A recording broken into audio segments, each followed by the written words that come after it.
Take the word of God, സകല തലമുറകളും. ലൂക്ക 1:48. ലൂക്ക 1:48. അവിടുന്ന് തന്റെ ദാസിയുടെ താഴ്മയെ കടാക്ഷിച്ചു. ഇപ്പോൾ മുതൽ സകല തലമുറകളും എന്നെ ഭാഗ്യവതി എന്ന് പ്രകീർത്തിക്കും. നമ്മൾ ക്രിസ്തുവിലെ ആയിരിക്കുമ്പോൾ പുതിയ സൃഷ്ടിയായിരിക്കുകയാണ്. ഈ പുതിയ സൃഷ്ടിയാണ് take the word of God. ക്രിസ്തുവിലായിരിക്കുന്ന പുതിയ സൃഷ്ടിയാണ്. ശ്രദ്ധിക്കട്ടെ.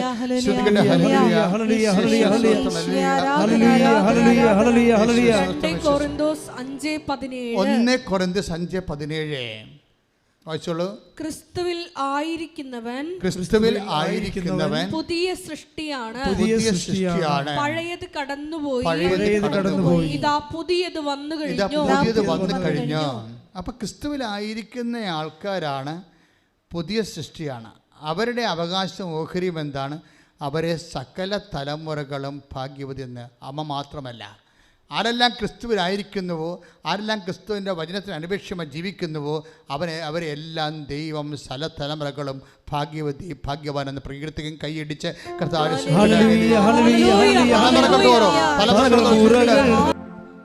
അതിൻ്റെ കൂടെ ചേർത്ത് വായിക്കേണ്ടതാണ് ഈ അമ്മയുടെ ഭാഗ്യം. തലമുറകൾ തോറും നിത്യത വരെ അമ്മ ഭാഗ്യവതിയാണ്. ഈ അമ്മ പറയുന്ന ഒരു സ്പിരിച്വാലിറ്റി ഉണ്ട്. എന്താണ് അമ്മ പറയുന്ന സ്പിരിച്വാലിറ്റി?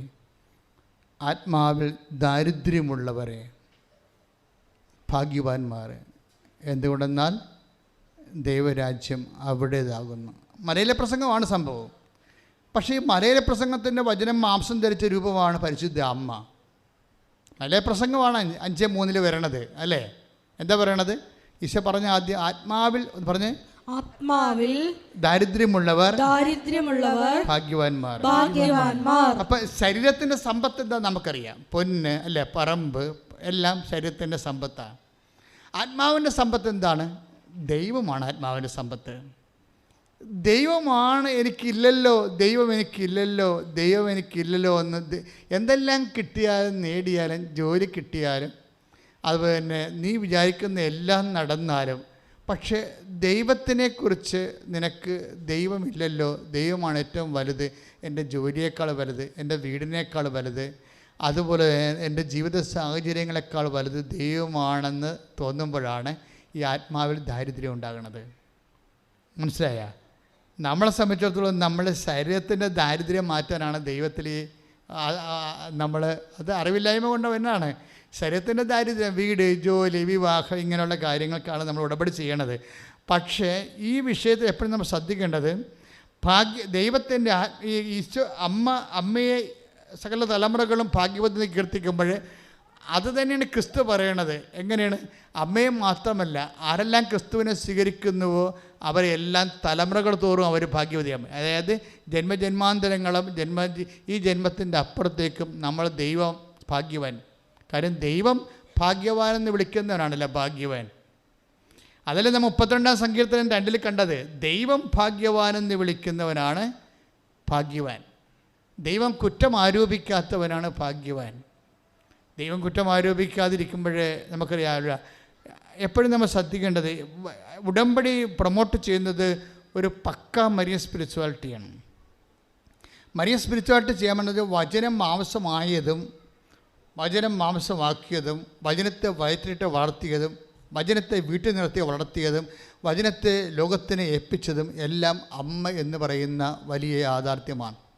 അതുകൊണ്ട് അമ്മയുടെ സ്പിരിച്വാലിറ്റി യേശുവിനെ സ്വീകരിക്കാനുള്ള ഒരു ആധ്യാത്മികതയുണ്ട്.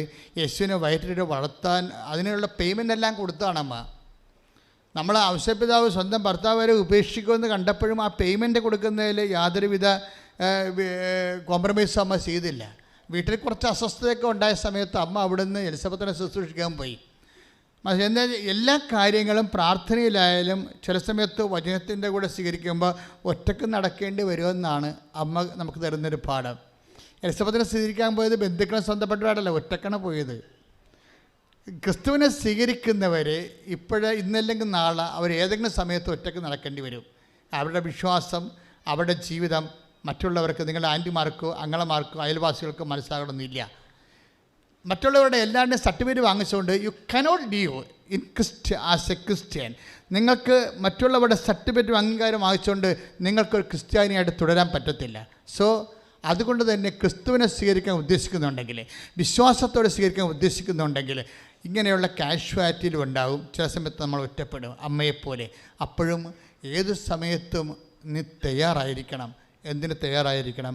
ഹൃദയത്തെ സംഗ്രഹിക്കാൻ. ഹൃദയത്തെ സംഗ്രഹിക്കുക. ഞാൻ എന്നും അമ്മയുടെ മുമ്പിൽ നിൽക്കുമ്പോൾ എൻ്റെ മനസ്സിൽ വന്നിരിക്കുന്ന മുഴുവനും ഹൃദയത്തെ സംഗ്രഹിക്കണം. അതാണ് ഏറ്റവും ഞാൻ എൻ്റെ ജീവിതത്തിൽ സ്വാധീനിച്ചിട്ടുള്ള ഒരു മരിയൻ വേർഡിലെ ഒത്തിരി വചനങ്ങൾ എന്നെ വല്ലാതെ സ്വാധീനിച്ചിട്ടുണ്ട്. പക്ഷേ ഏറ്റവും കൂടുതൽ സ്വാധീനിച്ച വചനത്തിൻ്റെ മറിയത്തിൻ്റെ മരിയൻ വേർഡെന്ന് പറയുന്നത് ഹൃദയത്തെ സംഗ്രഹിക്കുകയാണ്. ഈ നമ്മുടെ ആത്മക്കരുത്ത് നമ്മൾ പ്രാപിക്കുന്നത് ഹൃദയത്തെ സംഗ്രഹിച്ചാണ്. എന്താണ് ഹൃദയത്തെ സംഗ്രഹിക്കണമെന്ന് പറയണമെന്ന് വെച്ച് കഴിഞ്ഞാൽ, ഇൻ കേസ് നമ്മുടെ ജീവിതത്തിൽ ചില ഷിഫ്റ്റിങ് നടക്കണമെന്ന് വിചാരിച്ചോ. നമ്മുടെ ജീവിതത്തിൽ ഇപ്പം നിങ്ങൾ ഉടമ്പടി എടുത്തവരാണ്. നിങ്ങളുടെ ഇപ്പോൾ ഏജൻറ്റ് ഒരു ഡേറ്റ് പറയും. ഏജൻറ്റുമാർ ഡേറ്റ് പറഞ്ഞപ്പോൾ നിങ്ങളുടെ പ്രഷറും ഏജൻറ്റ് പറഞ്ഞ ഡേറ്റും തമ്മിൽ അല്ലേ കണക്റ്റഡ് ആയിരിക്കണത്. ഏജൻറ്റ് പറഞ്ഞ ഡേറ്റിന് സംഭവം നടക്കാതെ വരുമ്പോൾ നിങ്ങൾക്ക് പ്രഷർ കൂടും, അതില്ലേ? അപ്പോൾ നിങ്ങളോട് പച്ചത്തിരി തിരി കത്തിച്ചാൽ പ്രാർത്ഥിച്ചിട്ട് പിന്നെയും പ്രഷറിൽ പ്രാർത്ഥിക്കും. ഇത് മുഴുവനായിട്ട് നിങ്ങൾ ക്രിസ്തുവിന് വിട്ടുകൊടുക്കണം. മനസ്സിലായോ? ആരുടെയും വാക്കിൽ അമിതമായി വിശ്വസിച്ചിട്ട് ഒരു കഥയുമില്ല. ദൈവത്തിൻ്റെ വാക്കിൽ മാത്രമേ നമുക്ക് അമിതമായി വിശ്വസിക്കാൻ പറ്റത്തുള്ളൂ. മറ്റുള്ള വാക്കിൽ. അതുകൊണ്ട് ആദ്യമേ തന്നെ കുറച്ച് ഇളച്ച് കൂട്ടുന്നതായിരിക്കും എപ്പോഴും നല്ലത്. ആദ്യമേ തന്നെ ഇളച്ച് കൂട്ടണം. എന്ന് വെച്ച് കഴിഞ്ഞാൽ കർത്താവിനെ നമ്മൾ എപ്പോഴും ശ്രദ്ധിക്കേണ്ടത്, പ്രഷർ കുറയ്ക്കണമെങ്കിൽ മറ്റുള്ളവരുടെ ഡേറ്റുകൾ അവർ പറയുന്ന അഷ്വറൻസിൽ ഓവറായിട്ട് നമ്മൾ ആശ്രയം വെക്കരുത്. അത് ചിലപ്പോൾ നടക്കാം. ചിലപ്പോൾ കടക്കാർ 10 ലക്ഷം രൂപ അല്ലെങ്കിൽ 5 ലക്ഷം രൂപ നിനക്ക് ഇന്ന ദിവസം തരാമെന്ന് പറഞ്ഞു. നീ അത് തരുമോ? തന്നില്ലേ എന്ത് ചെയ്യും? അങ്ങനെയൊക്കെ ഇരുന്ന് ചിലപ്പോൾ തന്നില്ലെന്ന് വരും, ചിലപ്പോൾ തരും. പക്ഷേ ഇതിൻ്റെ അകത്തെല്ലാം നിൻ്റെ ഒരിക്കലും ആലോചനകളും എപ്പോഴും നിൻ്റെ ധാരണകളും അതുപോലെ തന്നെ നിൻ്റെ സ്വസ്ഥതകളുമെല്ലാം മനുഷ്യന്മാരുടെ വാക്കിൽ ഇങ്ങനെ വിശ്വസിച്ചു കൊണ്ടാണ്. ഇത് റീഫോർമാറ്റ് ചെയ്യേണ്ടി വരും. പ്രാർത്ഥിക്കുക, കർത്താവ് ദൈവമേ, എൻ്റെ ഒരു ആശ്വാസവും മനുഷ്യന്മാരുടെ വാക്കിലെ വിശ്വസിക്കാതിരിക്കാനും നിന്നിൽ ആശ്രയിക്കാനും എന്നെ അഭിഷേകം ചെയ്യണമേ.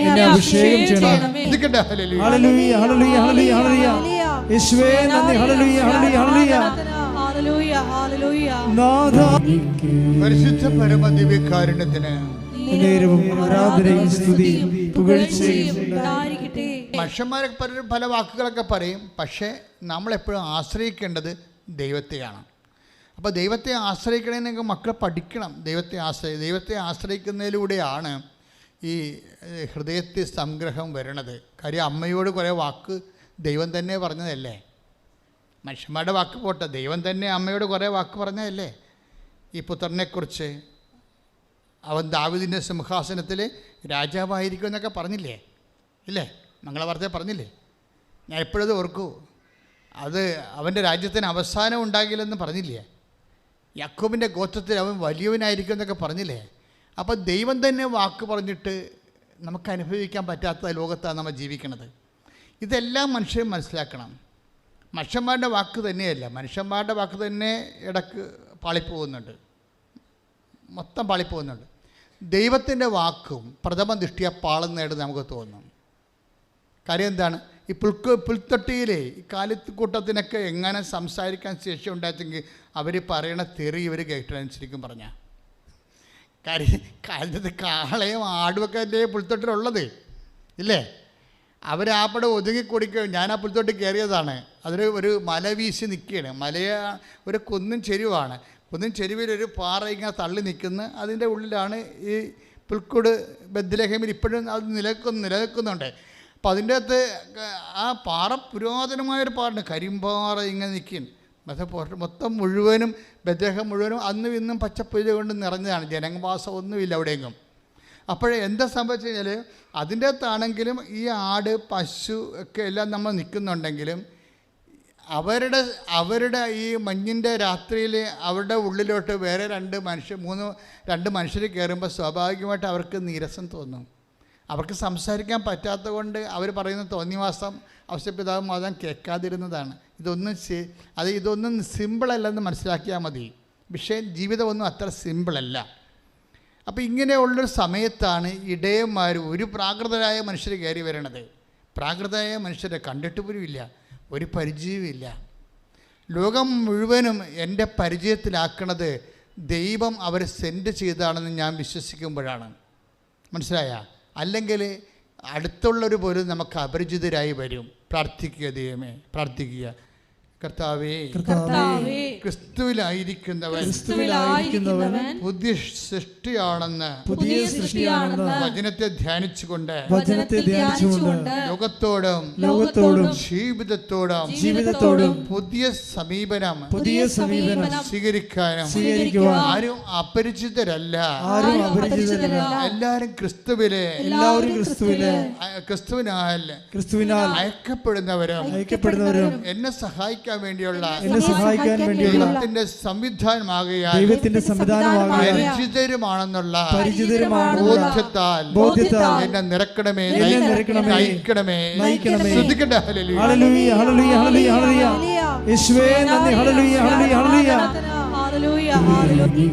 പരിശുദ്ധ പരമദിവ്യകാരുണ്യത്തിന്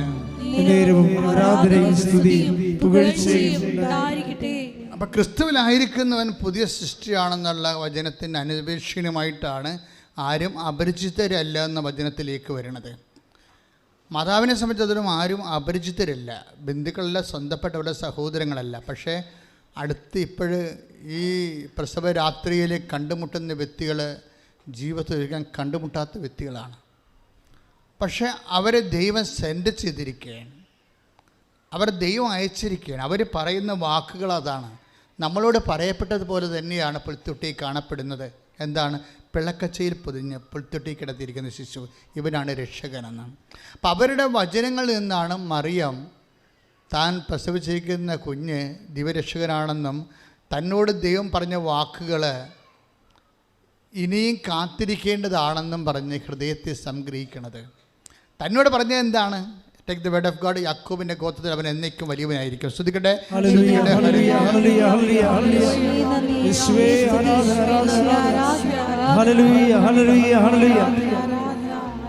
ലൂക്കാ 1:31 ലൂക്കാസ് വിശേഷം. നീ ഗർഭം ധരിച്ച ഒരു പുത്രനെ പ്രസവിക്കും. നീ ഗർഭം ധരിച്ച ഒരു പുത്രനെ പ്രസവിക്കും. നീ അവന് യേശു എന്ന് പേരിടണം. അവൻ വലിയവനായിരിക്കും. അത്യുന്നതന്റെ പുത്രൻ എന്ന് വിളിക്കപ്പെടും. അവന്റെ പിതാവായ ദാവീദിന്റെ സിംഹാസനം ദൈവമായ കർത്താവ് അവന് കൊടുക്കും. യാക്കോബിന്റെ ഭവനത്തിന്മേൽ അവൻ എന്നേക്കും ഭരണം നടത്തും. അവന്റെ രാജ്യത്തിന് അവസാനം ഉണ്ടാകില്ല. മറിയം എന്താണ് ഹൃദയത്തിൽ സംഗ്രഹിച്ചത്? മറിയം ഹൃദയത്തിൽ സംഗ്രഹിച്ചത് എന്താണെന്ന് വെച്ച് കഴിഞ്ഞാൽ, ഈ അട്ടടയന്മാർ പോയപ്പോൾ മറിയമാകട്ടെ ഇവയെല്ലാം ഹൃദയത്തിൽ സംഗ്രഹിച്ചു. എന്താണ്? കർത്താവിൻ്റെ വചനം യാക്കോബിൻ്റെ ഗോത്രത്തിൽ അവൻ വലിയവനായിരിക്കും, ദാവീദിൻ്റെ സിംഹാസനം അവിടത്തേക്ക് നൽകുമെന്നാണ് പറഞ്ഞതെങ്കിലും ആ വാക്ക് ഇപ്പം നിറവേറണില്ല. അതിന് ഘടകവിരുദ്ധമായിട്ട് ചുമ്മാ ഒരു വഴിയരികിൽ പ്രസവിച്ച് കിടക്കേണ്ട അവസ്ഥയാണ്. വചനവും അതിൻ്റെ പ്രയോഗവും തമ്മിൽ നിറവേറണില്ല. കണ്ടില്ലേ? നിറവേറണില്ലല്ലോ. അപ്പം നിറവേറാത്ത സമയങ്ങൾ വരും. അപ്പം നിറവേറാത്ത സമയങ്ങൾ വരുമ്പോൾ നമ്മൾ കേട്ടതും നമ്മൾ പഠിച്ചതും നമ്മുടെ അനുഭവവും തമ്മിൽ നല്ല ശരിക്കും വാളും പരിചയം പോലെ നിൽക്കും. എന്ന് വെച്ച് കഴിഞ്ഞാൽ എപ്പോഴും കോൺട്രഡിക്ഷൻ ഉണ്ടാകും. ക്രിസ്തുവിനെ സ്വീകരിക്കുന്നവന് ഈ വിശ്വാസത്തിൻ്റെ കോൺട്രഡിക്ഷൻ അഭിമുഖീകരിക്കാതെ മുന്നോട്ട് പോകാൻ പറ്റത്തില്ല. അതുകൊണ്ടാണ് ശിമയോൻ പറയണത്, he will be a sign of contradiction. അതായത് അവൻ തർക്കത്തിൻ്റെ അടയാളമായിരിക്കുന്ന take the word of God. ശ്രദ്ധിക്കട്ടെ.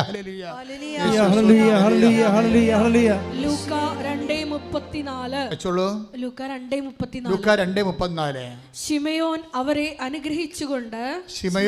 അനുഗ്രഹിച്ചുകൊണ്ട് അവന്റെ അമ്മയായ മറിയത്തോട് പറഞ്ഞു, ഇവൻ ഇവൻ ഇസ്രായേലിൽ ഇസ്രായേലിൽ പലരുടെയും വീഴ്ചയ്ക്കും ഉയർച്ചയ്ക്കും കാരണമാകും.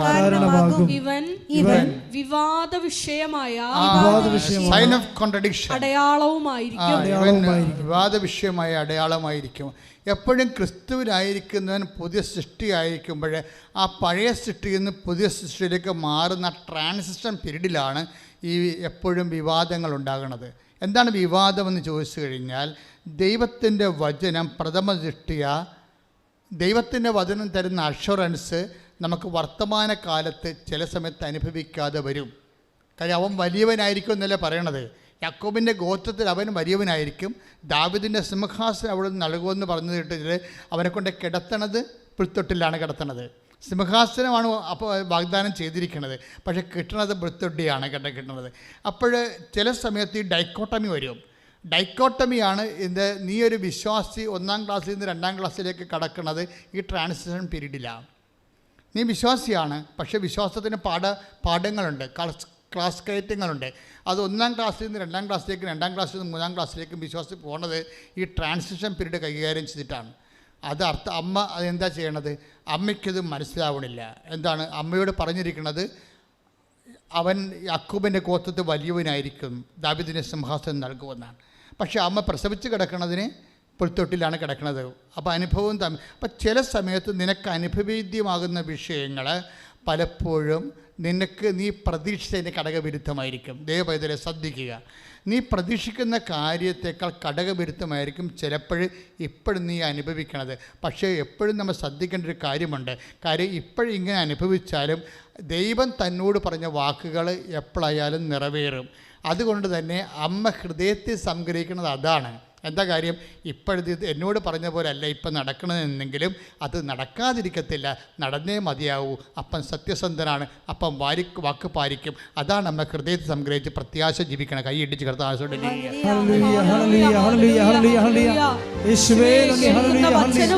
അനുഭവവും പിടിക്കുവാനുള്ള